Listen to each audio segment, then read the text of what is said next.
Hi friends, Saturday morning vlog தான் இது. இட்லி மாவு இருந்தாலும் அம்மா பூரி செஞ்சு கொடுங்கன்னு கேட்டாங்க.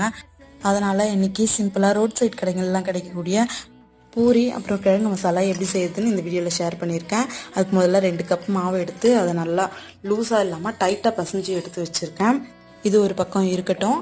அடுத்ததாக பூரி கிழங்குக்கு 4 உருளைக்கிழங்க சின்ன சின்ன பீஸாக கட் பண்ணி குக்கரில் சேர்த்துட்டு கொஞ்சமாக உப்பு சேர்த்து தேவையான அளவுக்கு தண்ணி ஊற்றி 2 விசில் வர அளவுக்கு விட்டு எடுத்திருக்கேன். இது நல்லா சாஃப்டாக வெந்து வந்துடும்.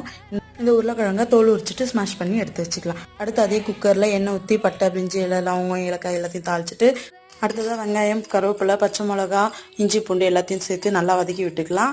அடுத்து ஸ்மாஷ் பண்ணி வச்சுருக்கிற உருளைக்கிழங்கையும் அதோடு சேர்த்துட்டு தேவையான அளவுக்கு தண்ணியை ஊற்றிட்டு நல்லா கொதித்து வரும்போது 2 ஸ்பூன் கடல மாவை தண்ணியில் கரைச்சிட்டு இதோடு சேர்த்துட்டா பூரி மசாலா சூப்பராக ரெடி ஆகிடும். கடைசியாக கொத்தமல்லியை தூவி இறக்கிட்டா ரோட் சைட் கடைகளில் கிடைக்கிற பூரி கிழங்கு சூப்பராக ரெடி ஆகிடும். இந்த வீடியோ உங்களுக்கு பிடிச்சி